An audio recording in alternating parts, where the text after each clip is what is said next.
Washington DC থেকে hello আমেরিকাতে সবাইকে জানাচ্ছি স্বাগতম। আমি মাইশা। আমাদের আশেপাশে বিভিন্ন রকম খবর আর গল্প নিয়ে আবার ফিরে আসলাম। এই এপিসোডে কি আছে চলুন সেটা দেখে নিই। আজ রয়েছে ক্যালিফোর্নিয়ার মেরিন ম্যামল সেন্টার নিয়ে একটি প্রতিবেদন। আমরা স্তন্যপায়ী জীবের চিকিৎসা করি, তবে সমুদ্রের জন্য কি ক্ষতিকর বা কি প্রভাবিত করে তা জানার চেষ্টা করছি। আরও রয়েছে আর্টিফিশিয়াল ইন্টেলিজেন্স কিভাবে চিকিৎসা কাজে ব্যবহার হচ্ছে সেই বিষয়ে একটি রিপোর্ট। জনস হপকিন্সের সিডনি খিমেল কম্প্রিহেন্সিভ ক্যান্সার সেন্টারে ডক্টর ভিক্টর ভেলকুলেস্কু প্রাথমিক পর্যায়ের ফুসফুস এবং অন্যান্য ক্যান্সার শনাক্ত করার নতুন উপায় উদ্ভাবনের গবেষণায় নেতৃত্ব দিচ্ছেন।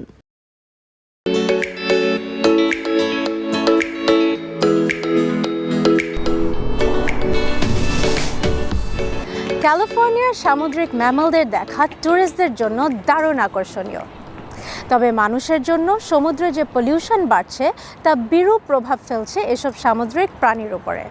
ক্যালিফোর্নিয়ার মেরিন ম্যামল সেন্টার চিকিৎসা করছে এসব প্রাণীর। আসুন দেখে নিই এই রিপোর্টটিতে।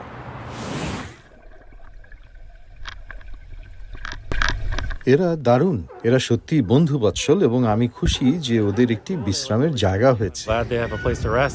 আমার মনে হয় ওরা সিলি এবং দেখতেও মজার। ওরা খুব সুন্দর, ওরা ঘুমোচ্ছে, ওরা খুব শব্দ করে এবং ঝগড়াও করে। ওদের দারুণ ব্যক্তিত্ব, এরা যখন একে অপরের সাথে কথা বলে তা দেখতে মজার। In the late 80s, 1989, 80-র দশকের শেষে 1989 সালের দিকে সান ফ্রান্সিসকো এম্বারক্যাডোর জেটিতে হঠাৎ করে 39টি সি লায়ন দেখতে পাওয়া যায় এবং তারপর থেকেই ওটাই ওদের আবাস হয়ে গিয়েছে। and now are iconic not just for the এই স্থানটি এখন শহরের প্রতীক হয়ে উঠেছে। মেরিন ম্যামল সেন্টারটি একটি সমুদ্র সংরক্ষণ সংস্থা। আমরা এখানে 50 বছর ধরে কাজ করছি। organization. We've been at this work for 50 years.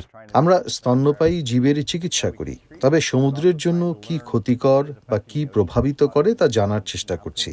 সমস্যাগুলি কেন ঘটছে, কিভাবে তা আমরা কমাতে পারি তা নিয়েও আমরা কাজ করি।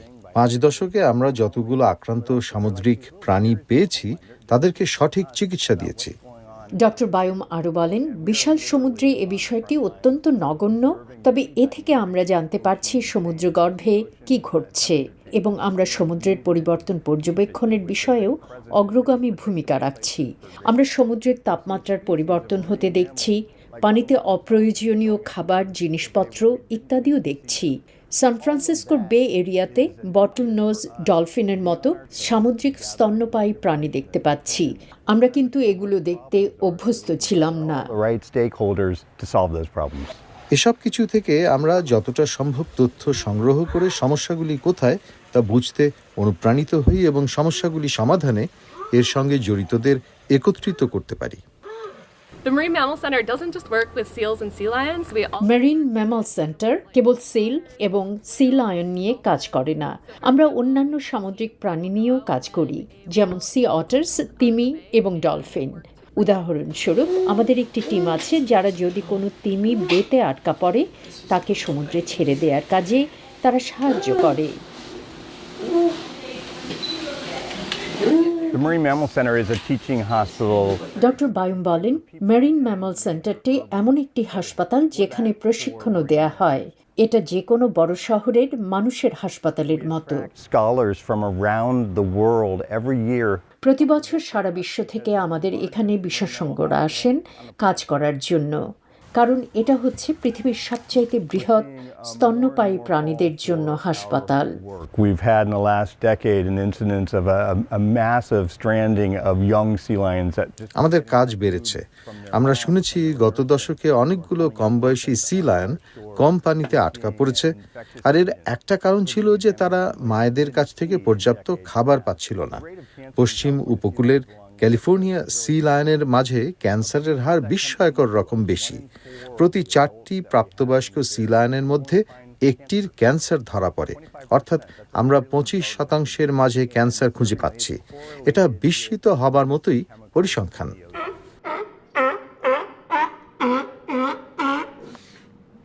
I've always, since I was really young, been fascinated with. ছেলেবেলা থেকেই আমি সামুদ্রিক জীব নিয়ে মুগ্ধ। এই স্থানের কথা আমি জানতামই না।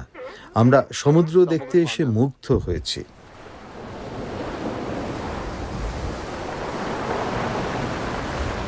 The most important thing I would ask of people is to care, to take the time to think about what's going on. Doctor Baum বলেন, আমি সবাইকে বলবো এটা গুরুত্বপূর্ণ যে বিশ্বে এ সময় কি ঘটছে সে সম্পর্কে একটু সময় নিয়ে আমরা যেন ভাবি। মানুষের জন্য পরিবেশে ইতিবাচক বা নেতিবাচক কি প্রভাব পড়ছে তা নিয়ে যেন আমরা চিন্তা করি। আমরা কি কিনছি, জিনিসগুলো আমাদের বাড়িতে কিভাবে পৌঁছে দেওয়া হয়, এতে পরিবেশের ওপর কি প্রভাব পড়ছে, এ সব কিছুই। সুতরাং আমি মনে করি এর উত্তর হচ্ছে প্রথমে ব্যক্তিগত দায়বদ্ধতা থাকতে হবে এবং পরে সামগ্রিক দায়বদ্ধতা।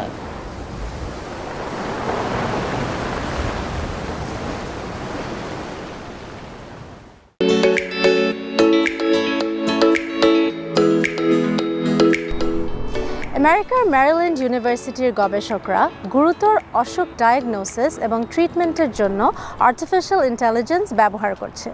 আসুন দেখে নিই এই রিপোর্টটিতে।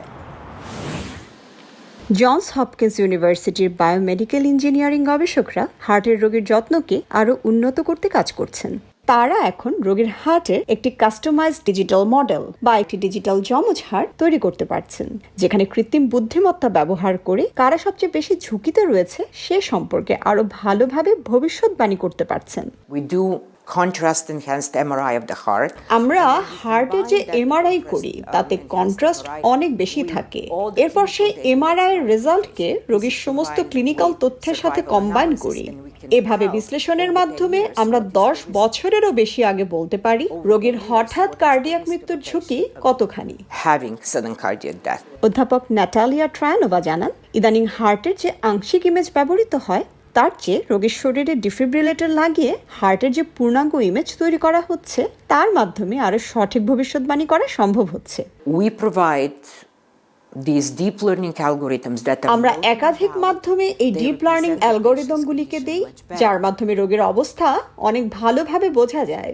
জনস হপকিন্সের সিডনি খিমেল কম্প্রিহেন্সিভ ক্যান্সার সেন্টারে ডক্টর ভিক্টর ভেলকুলেস্কু প্রাথমিক পর্যায়ের ফুসফুস এবং অন্যান্য ক্যান্সার শনাক্ত করার নতুন উপায় উদ্ভাবনের গবেষণায় নেতৃত্ব দিচ্ছেন। তিনি এবং তার দল পরীক্ষা করে দেখেছেন যে ক্যান্সার কোষগুলি স্বাভাবিক কোষের চেয়ে বিশৃঙ্খলভাবে বৃদ্ধি পায় এবং প্রতিলিপি তৈরি করে। তাই যখন এই কোষগুলি মারা যায় তারা রক্তে কিছু কোষমুক্ত ডিএনএর অংশে সুনির্দিষ্ট কিছু বৈশিষ্ট্য রেখে যায়, যা একজন ব্যক্তির ক্যান্সার হতে পারে কিনা তার পূর্বসূত্র বহন করে।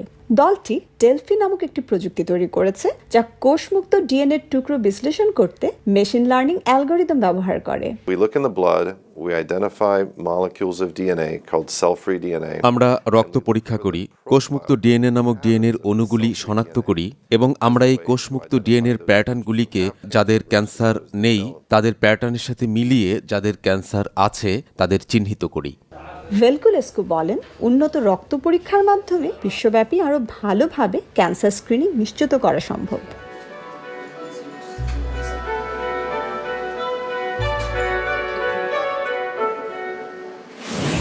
তো এই ছিল আমাদের আজকের এপিসোড।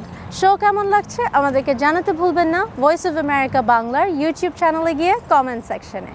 তাছাড়াও আমাদের ওয়েবসাইট www.voabangla.com-এও আমরা আমাদের এপিসোডসগুলো আপলোড করে থাকি। সো আজকে এখানেই শেষ করছি, কিন্তু আবার দেখা হবে নেক্সট উইক একই দিন একই টাইমে। সে পর্যন্ত সবাই ভালো থাকুন। Signing off, Maisha, voice of America.